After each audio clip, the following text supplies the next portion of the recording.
Hey guys, it's Kenzie, and today I have a little bit of a different video. I'm actually going to be taking a personality test, and it is the 16 personalities test. I have done it before, and it was in like middle school, so I have no idea what my actual result was. But we're going to do this now. I've seen a few different YouTubers do it. It says it only takes about 10 minutes. I'll try to talk a little bit about my answers, I guess. You regularly make new friends. I don't really have much opportunity to make new friends. I'm kinda in the same spot all the time. I'm usually either home or at work. And the people at work, like if we have a new person that starts working there, like I'll make new friends with them, I guess. That's kinda happened a lot lately. But as far as that, like outside of that, not really. There's a few people in the past year maybe, but not really. So I'm gonna slightly more disagree on that. You spend a lot of your free time exploring various random topics that pique your interest. Well, I guess that kind of comes with YouTube and stuff though, because I watch YouTube all the time, so I do spend a lot of time looking up random stuff that does kind of pique my interest, so I guess I'll more agree on that. Seeing other people cry can easily make you feel like you want to cry too. Yes, very much. Like there's days where it doesn't bother me at all and it won't affect me. I just want to help the other person, but sometimes it really affects my emotions, and I've always kind of been that person. Like if somebody starts crying, I kind of feel their pain also, so it makes me want to cry. So I'm almost all the way gonna agree on that one. You often make a backup plan for a backup plan. So like plan A, B, and C. I feel like I don't make plans to like help out in my life. Like I didn't have for school or anything. I didn't have a plan A of like, oh, I'll try this out, and if I don't like it, I'll do this. But I kind of did at the same time, but I don't have a backup plan for the backup plan.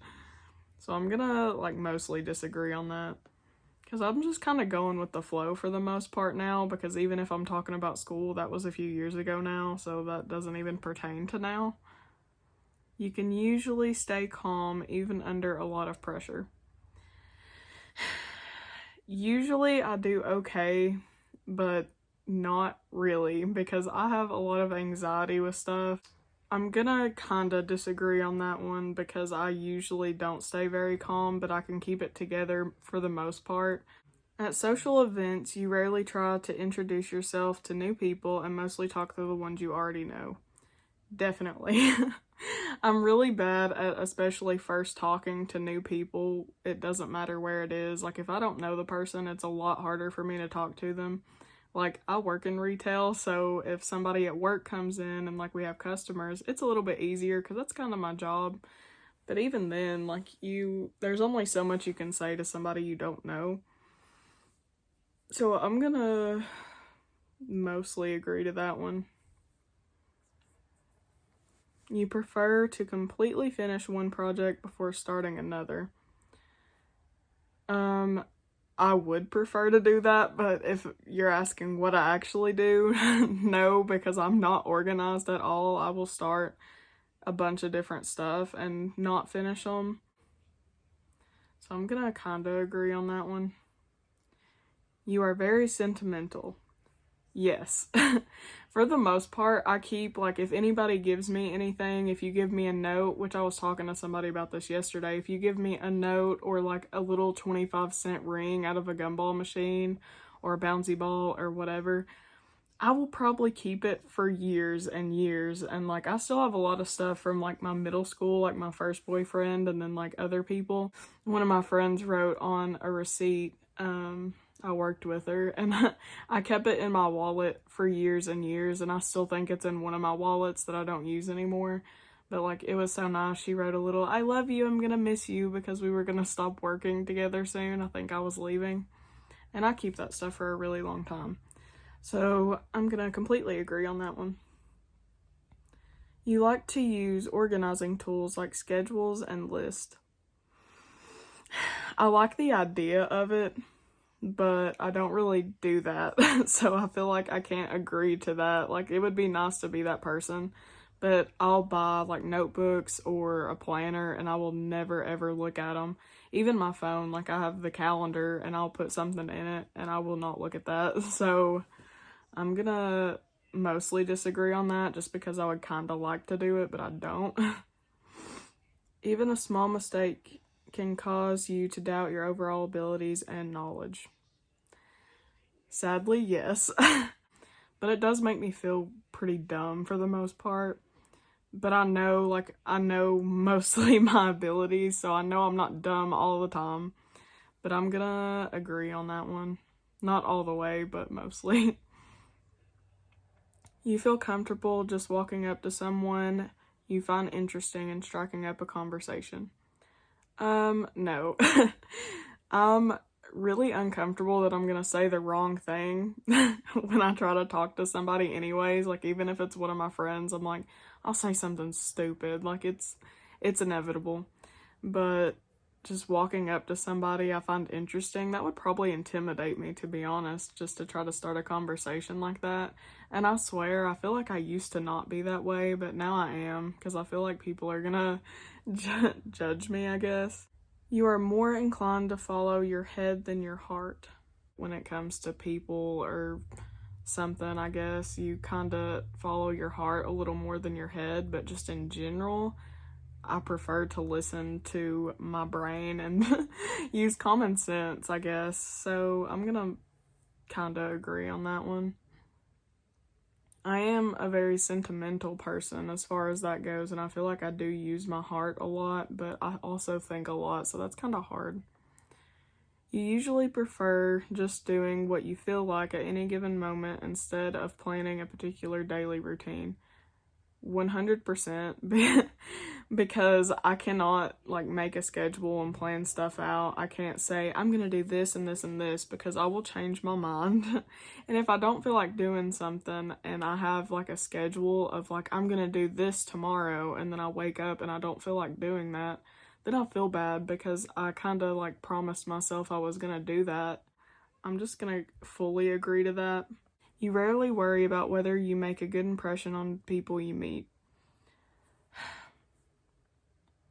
I do worry about that sometimes because I do think about what I say quite a bit, and I'm like, that probably sounded dumb, so they probably think I'm stupid now or something. So I'm gonna slightly disagree on that because I do worry about it. You enjoy participating in group activities. I do if I know the people for the most part. It's kind of that thing, like if I don't know them, I can talk to them some and kind of get to know them, but it's a lot easier for me to actually enjoy it if I already know the people. But I do like group activities, so I'm going to slightly agree on that. You like books and movies that make you come up with your own interpretation of the ending. I hate that. I hate that so much because so many, like, if movies or books leave the ending like that, there's so many people online that have so many different interpretations of the ending, and that's great and all, but there's also those people that comment back and tell people like, no, you're wrong, I'm 100% right, and this is the reason, and you're completely wrong because of this detail and this detail, so this is what actually happened. So like, it's good for people to be able to like stretch their brain and come up with a creative ending like that, but it also kind of leaves it on a cliffhanger at the end because you don't actually know what happened, and you will never know what actually happened as far as the creator's terms unless they come out and say it later. But you have just everybody's public opinion of this is what happened and I'm 100% right, so I don't like that necessarily for a lot of reasons. So I'm going to mostly disagree. Your happiness comes more from helping others accomplish things than your own accomplishments. I do feel good about myself when I accomplish something, like if I finish something I've been working on, I guess, or like I got promoted, so I feel better about that. But I also like helping other people a lot more than helping myself, I feel, because I've always been that way. But I like helping people overcome obstacles in their life, and it just makes me happy to see other people thrive. And it's kind of hard for me to tell myself, like, oh, well, you were here, so you're thriving right now. So it's kind of hard to see that in yourself, but it's so much easier to talk to somebody else and, like, you feel like you had an impact on them, or, like, they listen to you and you help them get somewhere with their life. So I'm gonna Mostly agree on that. You're prone to worrying that things will take a turn for the worst. Yes. The thing is, like, I know nothing's permanent, so when something goes good, I'm worried that it's gonna go bad, but I know when something goes bad, it'll probably get better also. So not necessarily for the worst, but like there's always like those high points of something really good happening, and I feel like something bad is gonna happen after. But at the same time, when something bad happens, I'm like, it's okay, we'll pick it back up and something good will happen later. So it's kind of like a war like that in my head when it comes to something. But I'm gonna mostly agree. You avoid leadership roles in group settings. Yes. Unless, so if I'm around a bunch of people that can't talk very well and absolutely nobody is talking, I will pick up the slack and I will be the talker of the situation. But if there are multiple people who are extroverts and are super talkative, then I kind of fall back into the introverted side of things because I'm kind of in the middle. I would say I'm more introverted than extroverted, but I know when I can step up and kind of be more of an extroverted person. If there's a bunch of other people that's scared to talk, I can help kind of stand up for them. But if other people are able to do it better than I can, I kind of step back and fall into that back line. So I do, for the most part, avoid leadership roles. You are definitely not an artistic type of person. Well, there's a bunch of stuff that I was talking about a minute ago that I picked up as like hobbies and stuff. I feel like I'm an artistic person, but I'm not good at like creating my own ideas for art. So I'm going to mostly disagree on that because I am artistic. I'm just not good at creating my own ideas. You think the world would be a better place if people relied more on rationality and less on their feelings. Yes and no, because there's certain things that people should use their feelings for, and it's completely valid to think with your feelings. And I'm definitely one of these people that do think with my feelings a lot. But if you think about the reality of the situation and you use common knowledge and actually use facts instead of how you feel, there would probably be a lot less arguments and stuff going on, I guess. I guess that's the big thing with social media and stuff now. If you focus more on facts and rationality of a lot of things, then everything wouldn't be as controversial. I'm gonna kind of agree on that because I'm kind of iffy because people should use both. You prefer to do your chores before allowing yourself to relax. Yes, if I know there's stuff that I need to do, which I avoid doing chores no matter what. Like, I hate doing chores, but if there's a bunch of stuff I know that needs to get done, I will do all of that first, and then I will feel a lot better about taking a break. So I'm gonna mostly agree. You enjoy watching people argue. I don't. I kind of just shut down on that. If it has nothing to do with me, sometimes it's entertaining on Facebook or whatever, but like it's kind of sad to see that all the time. So I'm going to mostly disagree on that, just being honest. You tend to avoid drawing attention to yourself. Yes, because I'm clumsy. I'm not the best speaker in the world. I mean, I don't have something to flaunt. I just prefer to not have attention on me. If there's something I need to talk about or something important, clearly I want somebody to listen to me, but your mood can change very quickly.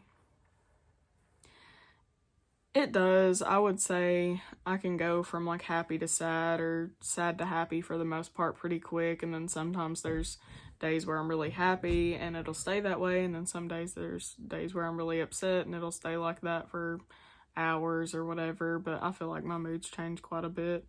So I'm gonna agree. You lose patience with people who are not as efficient as you. In general, no, because other people's lives are different. They have different stuff that they're going through.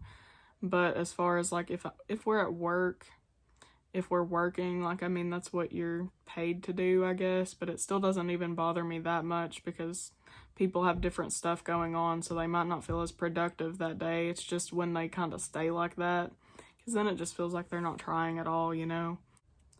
I'm gonna kind of disagree on that. I'm kind of in the middle, but I hate to do a neutral thing because then it gives you less of an accurate personality choice, so I'm gonna slightly disagree. You often end up doing things at the last possible moment. I wouldn't say the last possible moment, but yeah, I mean, I procrastinate quite a bit, so I'll agree. You have always been fascinated by the question of what, if anything, happens after death. Not always. Like, it's an interesting question and people talk about it a lot, but also cop my life after death merch that I'm wearing. But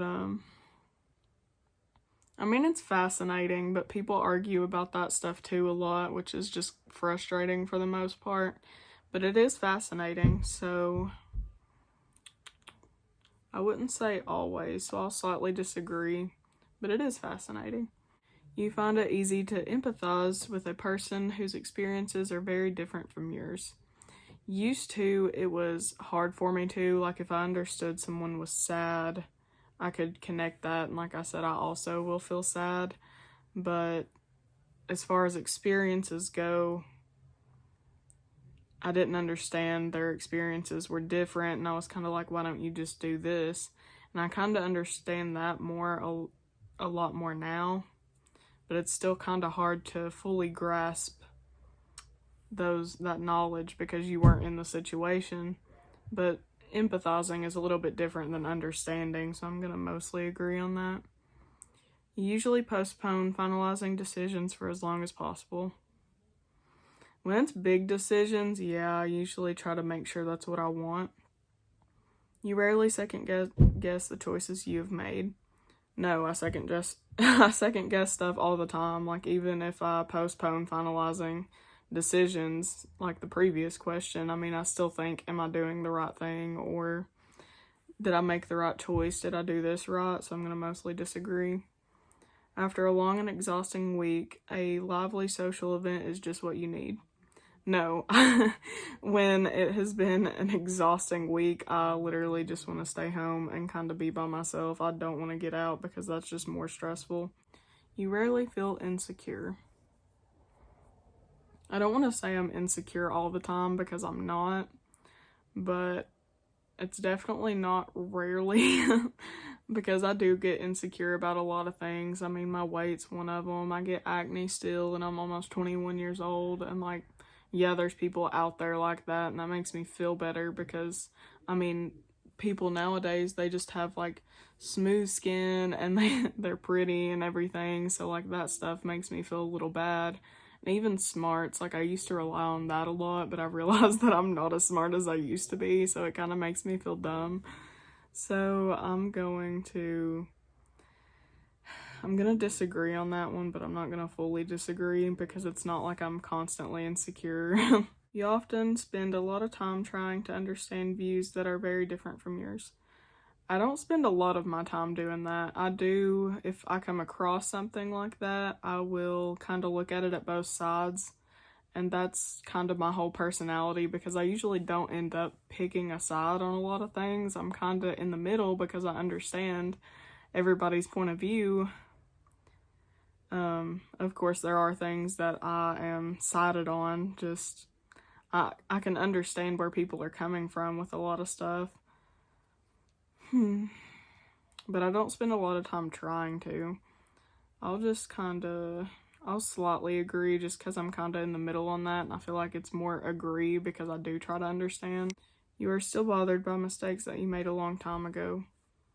For the most part, no. Like, there's some stuff, of course, that I'm sure I've messed up that I would love to take back, but if it's stuff from a long time ago, I mean, you can't change it. So I'm gonna mostly disagree. You rarely contemplate the reasons for human existence or the meaning of life. I'm gonna mostly disagree because I feel like I do think about it quite a bit, but not in a scientific, like, exploration-y way, I guess. I don't know. Your emotions control you more than you control them. I feel like when I do get upset, it kind of just ruins my mood and it ruins my day a lot of the time, and I'm trying to work on that a lot more, but I do kind of agree on that. You take great care not to make people look bad even when it's completely their fault. I feel like I try to do that more now because I don't want to blame other people, even if it's not my fault. I don't want to blame other people if it is their fault. But also at the same time, like if they did something wrong and it's a big deal, then they should probably take accountability for their actions. But I also don't try to throw people under the bus and make them look bad. I'm gonna slightly agree. When someone thinks highly of you, you wonder how long it will take them to feel disappointed in you. Not really. I mean, yeah, there's probably something I'm gonna do that's probably gonna be dumb, and they're probably gonna be like, well, that's not how I thought you that's not how I thought you would react, but that's not really what I think, so mostly disagree. You would pass along a good opportunity if you thought someone else needed it more. Yes, absolutely. If I'm in a good spot and I feel like I'm in a better spot than that person, then I would. I only didn't put all the way agree because I hate to do that, because there's some situations of where I could see it being like, well, this person couldn't take that opportunity or something. So yeah, of course I would take it because it would be better for me. Just that person would need it more than I would if they would take it or if they needed it. But yeah, you struggle with deadlines. I'm gonna disagree on that because I'll do it all last minute if I have to, but I will get it done. You feel confident that things will work out for you. I think in the end, it generally does work out for a lot of people, and sometimes it takes a lot more trying than it does for others. And I contemplate that a lot about if I'm trying enough. But I feel like for the most part, things will work out. So now that we're at the personality type, we can go over this. And I am an adventurer, which possibly accurate, we'll see. Mind, this trait determines how we interact with our environment. 65% introverted, which I feel like is mostly correct. I do feel a lot more introverted than extroverted, which I have mentioned. I can be extroverted though, so I feel like 35% is an okay amount. Energy, this trait shows where we direct our mental energy. Oh, that's almost 50-50. I'm 51% observant and 49% intuitive. Wow. Well, I feel like that is a good balance because I feel like neither of those have a negative connotation, not to me anyway, so I'm fine with being evenly both. Nature. This trait determines how we make decisions and cope with emotions. Thinking and feeling. Honestly, I was thinking that the thinking would be a little higher up than that. I didn't think it would be majority. I knew feeling probably would be. But yeah, I do feel with my emotions a lot more and I cope based on my emotions more than rational thinking. But like I was saying before, it probably would work out better if a lot of the world did use rationality more than just feeling, but I am part of the population that uses feeling a lot more. I guess I do feel like that's about accurate because I don't feel like I'm leaning any certain way. Identity. This trait underpins all others, showing how confident we are in our abilities and decisions. I'm surprised it's not more turbulent than that, to be honest. I do try to be assertive with certain things of how I feel, like if I'm confident and have a certain stance on stuff. But yeah, I do feel like that's mostly accurate.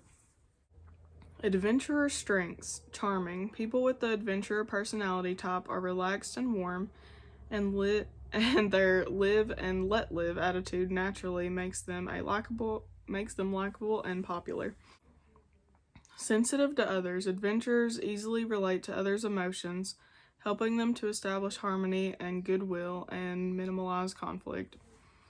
I do try to be helpful to others, but I feel like as much as I try, people don't necessarily listen to advice, even if they ask for it. Sometimes it's not warranted, so I've tried to talk myself out of even trying, because some people don't want the help. They don't want you to talk about it, and I get that now a lot more than I used to. Imaginative.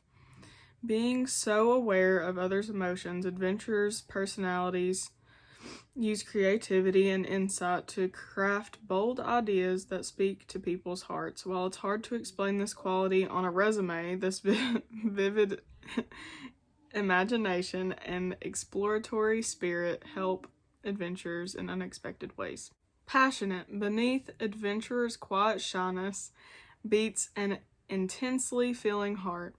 When people with this personality type are caught up in something exciting and interesting, they can leave everything else in the dust. I feel like that's fair. Curious. Ideas are well and good, but adventurers need to see and explore for themselves whether their ideas ring true. Work revolving around the sciences may seem a poor match for their traits, but a boldly artistic and humanistic vision is often exactly what research needs to move forward if adventurers are given the freedom they need to do so.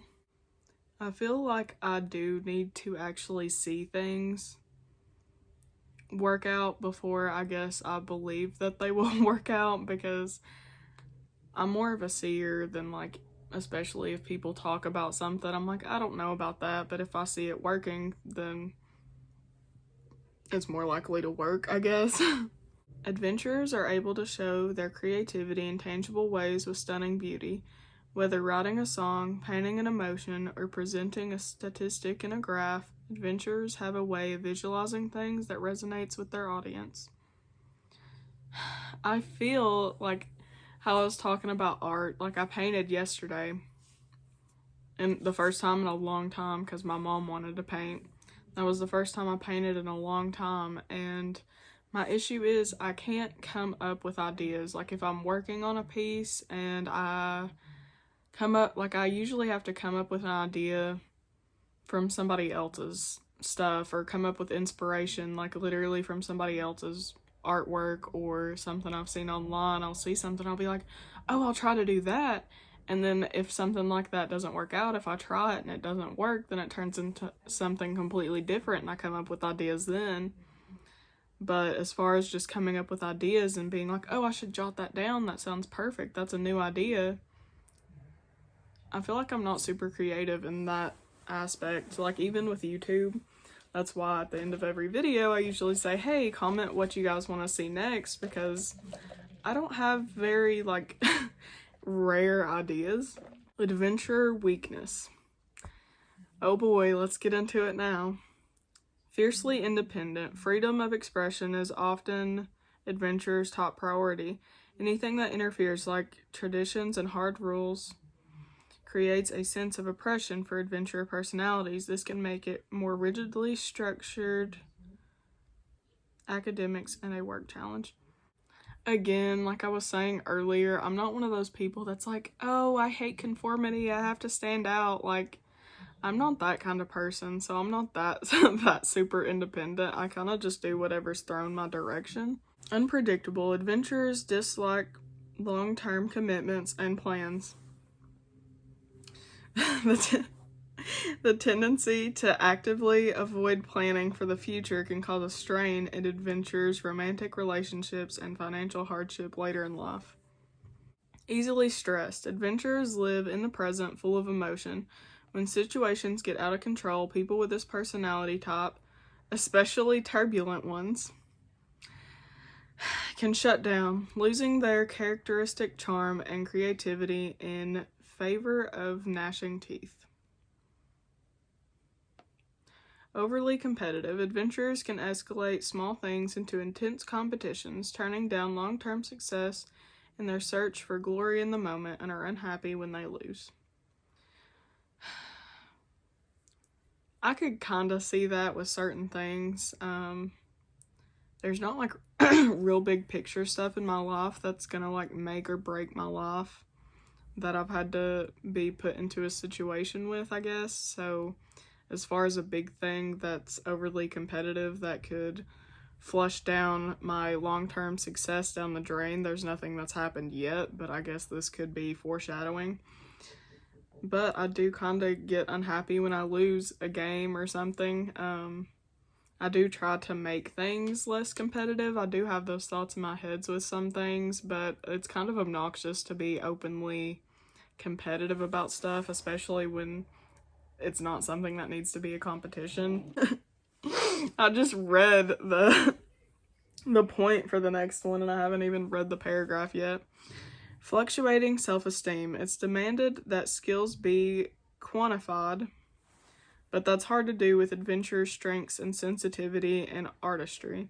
Adventurers' efforts are often dismissed, a hurtful and damaging blow, especially early in life.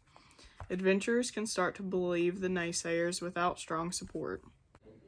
My phone just completely crashed, so I don't know if it picked up this whole last video I did, but right now we're looking at the work section, and it's talking about how psychology teaching and counseling is something you might have been interested in, but you can't stay focused on it. And that's exactly what I was doing. I took psychology classes because it really interests me, and that's not even what I went to for college because I realized that I couldn't do anything with that around here, and I am too scared to commit to moving way off or even like the responsibility of being a psychologist, I guess, or a counselor. I don't want to be in control of what might happen to somebody, I guess. An easier route revolves them freelancing and consulting work in just about any industry that adventurers enjoy, whether organizing charity events, working with hospitals to make patients' stays more pleasant, or laying stone to help make house a home. Adventurers always seem to find a way to make the world more beautiful and exciting, and to make a living in the process. Sorry, I've been emotional lately, and I actually feel like all of this lines up to me a lot. Oh, that was so random. I don't know why. But that is stuff that I would like to do. I do like working on charity events. I do like trying to donate. I would like to try to do more of that and help people out as much as I can. And I have thought about going to like places like St. Jude's or working with like cancer kids and stuff like that, and just making them smile. And I don't even know if that's a job, but I talked about it to my boss before because I had no idea what I wanted to do with my life. I still don't, but I would love to do that, and it would be awesome for it to be a job because I can't just do that without actually having a living. But that would be so fun to do, and like even if I could just do that and help people out, that would be awesome. But yeah, that was kind of fun to do, and I will put the link down below, so if you want to take your personality test and see what you are, and you can also comment below and tell me what personality type you are and maybe give me a brief summary. Thank you guys so much for watching. If you like this video, please give it a big thumbs up and don't forget to subscribe down below. Also comment what you want to see next. Bye!